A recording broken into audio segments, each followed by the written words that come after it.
prophet Java makwacha interview nani nasichamvari interview yange ichinakidza and it was very interesting. Sandenda kune zvose zvavataura regani bate pekuti munhu wamwari muprofitable ndimukoma Java vadanzira vakati vakaita mudhirimo vakarota vari kuhell varota vari kuhell vachitsvaga boutique nimbi vakavashaya ndofunga kukati tsvakai vakashaya kuti ko boutique nimbi where are you vakanzi no you are in the wrong place at the wrong time akusiko kwavari ndokubva vazobva muhope mavo muyamya ndokuinda kupi kuheaven vasvika kuheaven ndobva vachidhumadhuma naboutique nimbi vachidhumadhuma naboutique nimbi ku ndokubva vatoti my guy tell everyone in Zimbabwe no inini chi ndiri kutofara ndiri kuno zvinhu zvangu zvese zviri kuita saka ndobva vati actually I'm happy kuti vari ikoko kupi kuheaven and bva vanoudza vanhu kuti my guys all the Zimbabweans initainamata ini oni vamwe vanhu vaingofungwa ndifungira asi inini I used to pray a lot tell them kuti zvoni ndiri right kuno kwandiri ndozvitaurwa namunhu wamwari muprofita Java kuti vakarota hope idzodzo asi the first thing vakanga vaenda kuhell ndokuzobva kwanisi kuti vakafamba sei hangu from hell to heaven asi vakaenda ikoko ndokundoona boutique nimbi vari kuheaven ndokwavari ikoko kwavana kuzotaura kuti vaitamba here kana kuti vaita sei asi hanzi ndakavaona ikoko zvikanzi koingwa nemunhu wamwari madunge vakataura kuti hanzi aiwa boutique nimbi vari kupi vari kugoshwa zvikanzi ndavo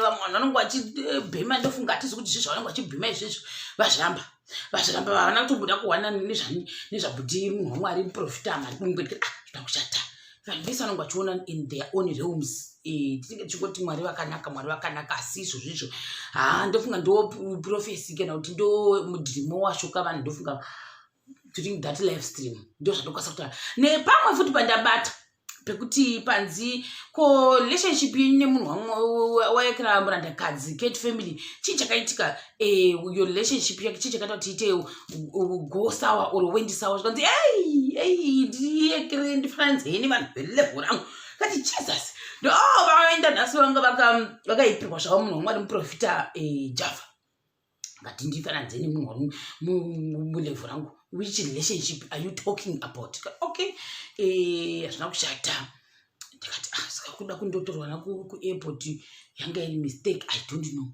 ndobva futi watara zvakare mamwe mapoints nasi mamwe mapoints akawanda kapa interview a lot of points vakata zvokuti hello mwari yaiva so ndofunga yaibhifana kubhilonga kune munhu wamwari profit ndobva vazonzwa chakumhanyanyanya kubi vakunashi vakati koyaipi mabvisire pakanzi Passion Java mapabvisire ipapo kamboda kumbomurova kobo chi kuti tinashe mutarisi ndakuwa mukobo handi kuzotaura na WhatsApp ndo nyaya yachobva yazopera kuti haona si zvafamba sei kuti taurike ipapo asi vaita sei vataura kuti ndaida kumurova kobo ndikati zvoita nekuti wane zvinhu zvakawanda zvichiitika wati asi handisomu hello mwari original ndofunga ngeri kumwepo mwari chapa zvatanzwa ipapo zvikanzi ko zvedhola zvokuti wanga asina dhola wakangopiwa dhola rekovhekeni zvikanzi hatizivi kuti mutofunga nebhosi lacho kuti wakambotambudzika here iyeyu hello mwari uyu unonzi aniyekera jamasta kuti jamasiti wakambotambura zvokusheva dhola kana 50 cents yekupinda mutaundi zvirewo nekuda kwei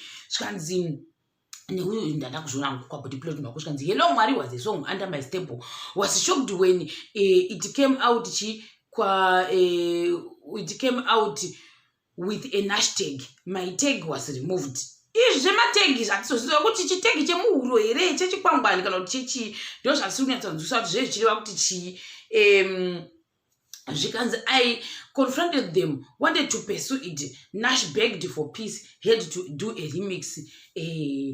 Passion Java ichi ndazvachiona chakanyikwa zvangu kwani kwabody plot mako ndichakawo kuti vamwe vanhu vari kuti cheki macomments zvikanzi nevamwe zvakare vanhu vakasiyana-siyana vanenge vachidawo munhu wavo zvikanzi we need to stop giving this person free publicity ndevamwe wavo zvikanzi mabasa emari vamwewo vadero asatizivewo zvakare zvikanzi life was great when content was just subject at school kahle is Java okay upstairs ndevamwe I don't know why I have a feeling munhu wamwari Java ari kuda kuzopota achidena tinashe Mutarise. Someone udzai passion aregere kuita izvozvo ndo vamwe vanga chidero zvikanzi he should really stay away. Everything in the hands of this guy touches vanoita sei vanoita so. I see as if Nashi Paint is the next target. The way he mentioned him, so ayas. Zvikanzi buti munhu Mwari Prophet Java, he knows how to stay relevant. So unoita kuti kobo pacho paanozwa kuti apa ndikapati kobo people will keep talking, people will keep on vachiti nani nabuti Nashe Mutarise ndosaka pamwe achita izvozvo. Zvikanzi nevamwe zvakare, very impressive. How long are we gonna appreciate munhu Mwari Java with the work he's doing to the ghetto youth? Basa rekungoshora apa pasina zvavo uri kuita to the community. Mazimba ndakutadzai zvatotanga, so for real double dipping in the mbinga source comes to mind. Ndevamwe wavo Brigirimbi zvaakainda akuda mumwe munhu wokunetsana naye anova munhu Butiti Nashe Mutarise. But Nashe Mutarise vanopindura here. I don't know. Asambona akabata live button vatanza kuti hey wewe unotonjaira. I have never seen him doing that unless vachita but kuda anondijamba mavideo achoni iwayo. Kana kuti this will be the first time of him pressing the button because of munhu waMwari Java. I don't know. Ndinenge ndatapwera ipapo. Zvikanzi munhu waMwari Java munhu wenyama, pamwe anogona pamwe anotadza but murume wemupesando muindustry yedu. Saka Nashi ndo amuri kuti ari kuita mubhulo here ndevamwe wavo vakudero manje. Yati atiziviwo zvanzi ndaona zvangu Bhuti Nashi TV Bhuti Nashe Mutarise vatora chinzvimbo chaBhuti Girimbi chekutukwa namunhu waMwari Java. Nekuti pazenge pokupinza kuti hanzi yekera uyu impingaka munhu Bhuti Nashe Mutarise kunzi kwanzi une mota chena inobhuruka imapapiro. Sekuti unenge chibhuruka chindepi mapapiro acho iwayo. Mota yaBhuti Nashe Mutarise. Mona manje. Kwani Tesla mozere asi kuti Tesla I'm still trying to connect my dots kuti Tesla yavo neuyu zvakazopinda papi nesong neuyu kuda pandijamba ipapo kuda ndakandambo zheve dzangu dzambovharikana. I don't remember kuti his white car yanga ichipinda papi asi vamensheniwa zvavo kuti une mota chena. Tesla Bhuti Nashe Mutarise nobhuruka kaTesla nofamba isina izvozvo zvinenge zvisika mukati muya so unofamba nemagetsi eka unofamba nechii iwo mota iyoyo takutozomboikwirawo Tesla iyoyo kuti yakachitagwa singapoita. I've never seen it again. Tesla ndizi kuti yakaita sei kana mabenzi achatumaza kuti akaita sei. Zvikanzi hazvina kumira mushe this year ratiri kupinda ndo pachanyatsokuonekwa zvava zvakavanzika munhandare yeentertainment. I hope hapasi kudeuka something. Anga akabatirwa futi here kuti aimbe hello Mwari yacho kwaBhuti Nashe Mutarise. Saka uri kuzvitaurirei kana makaita peace? Why are you talking about this kana makaita peace? Ndivamwe vangu vatideri kupa comment section. I don't know. Zvikanzi kumwari watanga. Zvikanzi Mapisarema uyu achasara ameita sei amasara musi chete #Nashe nevamwewo zvakare. I don't know zvorevei. Zvikanzi ari kuda kudena manje Bhuti Nashe Mutarise haapindure. Like I said, I don't know. I've never seen Bhuti Nashe Mutarise vachibaya bhatani kuti wakuda kujairira wakuda kuita sei handisana namboona wakaderesika. I don't know. Ndinenge ndaita pwere. Zvikanzi zvakare patogonyaya maviewers kwanzi vanhu vaiti imi maitenga maviewers vakuti dikwire mudenga ndobva vanimhanya vakati vana Bhuti Nashe Mutarise vane mari ndona kuti ndopapinda mota yewaite Tesla paya kuti vane mari vane mota yeTesla kavaya. Saka kana vane mari kudaro ichimidzi kuti vanokwanisa kutengawo zvakare mavhiri. Zvikanzi nachamba are you trying to say kuti Bhuti Nashe Mutarise ndo vakataura kuti maitenga mavhiri? Zvikanzi no asi zvikanzi saka mataura because ndimatanga kuti hazvokuti Nashe zvandino ndataura kuti ndo vakatanga kuti hazvavagara mubaba vatanga kuti zvezvo zvokugara mumba izvi indakazvozvitoerawo asi ndindakadii strangu chete norema. Saka remunhu waMwari rorema for kuti nemapeji andinokoresponda nawo mazhinji avataura kuti mapeji angu asi kuti ndavo vakamatenga kuti I don't know. Then vakataura kuti ingoti twaba muchete kunotongoremawo zvakare pache zvakuti ndakushata. zvimwe futi zvatabata izvezvo asi tichiri papodcast tikaenda kumacomments kuti tiri kuti vanhu vachitichi vamwe vakati hazvina kushata kudzidza uku ndobva panzi nauyu zvakare Pick Passion, Prophet Passion Java in the studio at Power Film with the 3 pounds security behind him. Quite interesting, considering ZBC is one of the tightly secured institutions in Zimbabwe. I don't know why. Maybe it's his thing. Okuti mbinga tsake izodzo vanhu vaya mapounds mamonya anenge achita sei mamonya for haya anenge ari kusuri kwawo. Zvikanzi munhu wamwana angada protection. Zvikanzi I have seen Matsope come watch Sundowns play. Even his bodyguards with all his billions keep a distance in some environments. And they say Matsope watch. It doesn't matter how secure it is me as long as I go every what interview going with my 20 homies inside there. Trust me, he needs them. I know Zokt, I know Dina. The one was a carry. Shikanzi, Nevamwe, it's a making. I just don't know about Impinga, Yemashua. Rocky will manage the rising star talent search. We signed some Tanzania producers now looking for Zim and we bought some red cameras. My red cameras are not $270,000 US. Don't forget, and my red cameras. You know what camera? She took which Kuruchu and just with the difference. I said, Chili Papo. Last time I watch Sungaru Wokoich. Shikanzi watch yangu inocosta $70,000 US. Ndobva papo hamzi chibata kudai vakadanza kuti bwe rekunobva kumasi chibva kumasi ndo iro rekuti munhu unokwanisa kutoenda mudenga achibhuruka kudai kundotora bwe kumasi oro pane tikanzi inonzi chiyaya munhu wati mabwe anoputika putika yaya ndo akagadzira wachiyo $70,000 US. Wachiye munhu wamwari Prophet $70,000 US. Wow! Simbake. Mutangani. Mavhidzi mangani. Makonda vhidi mangani. Mari yacho yakawandisa $70,000. Vakatoda ndizo zvikumba kwakamirira kuAmerica kwakamirira iPhone 12. Mari zvinhu zvake. Zvinhu zvake zvakakushata. Tozvitenda zvakare izvozvo. I'm the most influential, most talked about person in Zimbabwe. I didn't attend the funeral, avoiding to cause a stampede.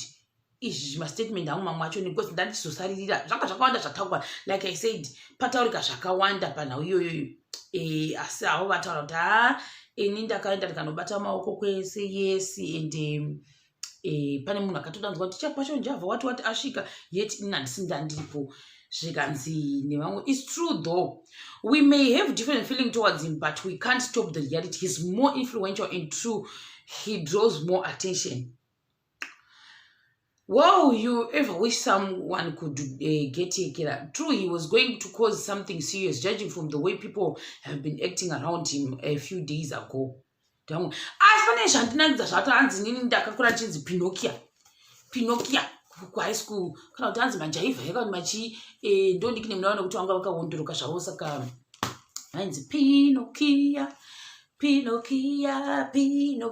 kushata tinozvitenda zvakare asi tichibva ipapo zvakare vanhu vanokachitaura zvakasiyana siyana vedu kumacomments vamwe vakati makapenga vamwe vakati keep doing what you're doing vanhu ivo vanga vachasei vanga vachikomenda kumacomment section asi chandongosauta nechekuti pataurika zvinhu zvakwana vamwe vakati kosei imi muchingoita focus more on uyu inonzi maartist anoita zvokungoimba kosei musika maauthor zvikati tiri kubatsira vanhu vakaita sana Chausi Mungoshi Junior then vanabhuti kunda ichitima varipowo zvakare zvina kushata zvakangonaka paumbrella anzi umbrella yangu yaya haisi demonic umbrella type yacho ine chimangi uyezve anzi ndeye vanhu vembinga I don't even know kuti vari worth mari nokuti zvawanga kuti mbinga pamagramba vakati haisto takabhadhara 7K vakaramba kuti ndiani vanhu vakagesa vakati kuti andibhudhi ngidhi vamwe vakati kuti andibhudhi macheso zvikanzi achitegwa ne5K achawa nema4K achawa ne3.45K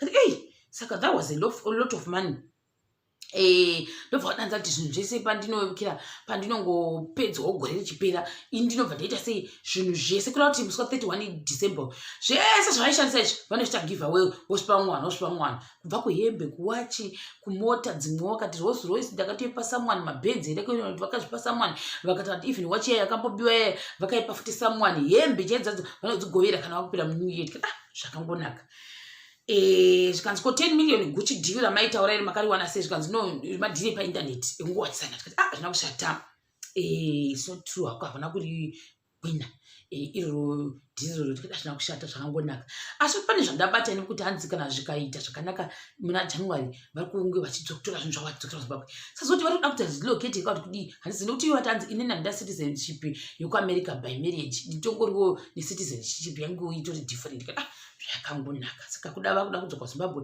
we don't know vakati ini muZimbabwe nekuda kwemameters akasiyana siyana dai ndakandida kugara kupi ndisingadi kudzoka nokuti mudziwa wawo unokwanisa kunge achibatirwa nhasi kana mangwana chaiye kana iro vhiki pafungwa yanya chikuti saka korokinya yachiprofita iya how vakati iya yanga iri genuine hayo profesi yakaitwa asi handakasina mbomudza hangu kuti taura zvakati asi indatofunga kuti mwana wangu uchakusvagwa muna October saka zvina kuzoitika saizvozvo pabirthday ravo vamwe ndokuti zvakare vamwe ndovanga kuti iwo kudana chi munhu Bhutiti Mutarisi zvikanzi the paper ataura ill about him so I didn't say anything bad about him asi vamwe ngototaurawo zvavo kuti aiwa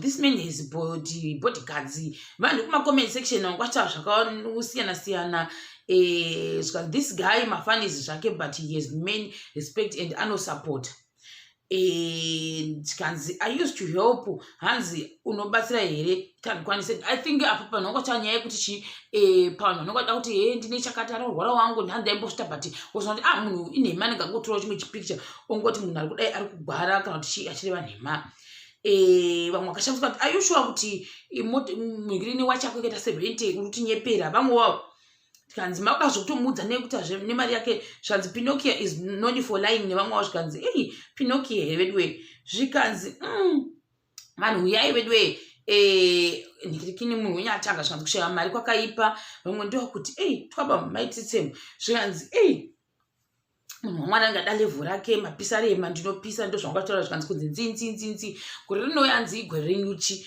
zvikanzi Gucci ye nevamwewo zvakare avo zvikanzi kose musingataure majokes nechirungu motyaira kuti munozonzuka zvikanzi no because kana ndakutaura zvozvitanga kuti vamwe ndoda kuti even vachikuru vanyatsohusa kuti ndikutaura kuti chii zvichinyatsounzuka zvinosvika zvine muto nepanchi nesupu zvese saka zvina kushata saka dhirimu ndo yaekera yagura gloria zvikanzi your dream doesn't correspond with the Bible inhema watanga twaba your dream my guy zvanhu mahumba zvikanzi hunger can make you tell lies zvikanzi nevamwe zvakare makuda kuwana kutora chimuti manje chabhotiginia simple zvikanzi muri right here nevamwe zvakare zvikanzi chindai kundorya ndokuti vangoti ndandine sharaka ndine munorya ndofunga ndosaka makutanga kuti sei kunyimba kudai ndivamwe wavo panzi pamadreams pepe madungwe needs mariu marijuana aramba kutaura twaba mune zvamadungwe zvakaoma vamwe ndokuti there is everlasting life passion how many times did I call you nevamwewo zvakare I know this might not be the platform but I just want to appeal to yekera kuti vandiconsider handisi kuti zvazvizvichii fry us twaba we are your onions ndevamwewo zvakare zvikanzi mahomba hauna upedze kuhell and heaven dzawakarota iwe ndevamwe ipapo muri kutaura fear ndevamwe wavo amen munhu wamwari muprofita kumwa kana kuputa hazvireve kuti vatoipa pana Mwari igore renyuchi profeti vachauya kuzoshandira kuzimu zenyuchi ndevamwewo zvakare aizve hanzi kuheaven haisati yaveko nevamwewo zvakare kai you're hungry it's not you talking go and eat nevamwewo zvakare hatisiviwo zvikanzi nangu you and madungwe muri muse muWhatsApp group panhapa kati azvida kushata tichingona saka koda kuti atoya avo ndofunga kuti ambotendera mukati meZimbabwe expanda mawings avo. I don't know kuti vanenge vachiita sei, but vatanzi kuna na Bruwai vari kuinda, kuna na Suwa ko vachinowasurukana vari koko. Hatisi kuti kuChegutu here kana kuti dzimwe nzvimbo dzakasiyana-siyana dzavari kuita tour. Ndofunga vanenge vachimboda kumbomhurusana nevanhu imomo vachimbonzwa kuti muri sei, muri kunoku, muri didididi. Tikati hazvina kushata. Saka kuti kwatoti nezvizvi ndofunga pane kumwe futi kwavari kutoda kutoenda koko kunenge kwakazara vanhu nhasi. Vanhu vachienda kundotora mapicture. Tikati zvakangonaka. Asi atadzisa zvakawanda zvedu muzuva ranhasi, tadzisa zvikati wandei pana uyoyi. Saka asi pananzi kune zvinoda kuhwiniswa zvokuti hanzi iyoyo vachatanga vachiita kubva musi waekera kusvika musi kubva musi wa 17 here, 17 November kusvika musi wa 30 December, kuti munhu uyu uchahwina mari 300 here, kuti uchahwina mota here, kana singareshi zvokuzotaura exactly ndosona anowanzwa kureva nandidi. Saka zvimwe zvacho mune mekuzoenda kupeji kwacho ndokuwanikwa kuchianaunzwa ikoko kuti hazvina kushata. Tochitenda zvakare tichingoti all the best kune vachanga vachiita iyoyo competition dzacho, kuda kuti vanhu vanenge vada kuimba, kuda vanhu vanenge vada kuita majokisi, kuda vanhu vanenge zvakangonaka. Sei tingoripo tichitaura tinenge ndizvo zvatiri tiripo tichitaura makomenti zvakare. Tichakubata zvakare pachikamu chinotevera.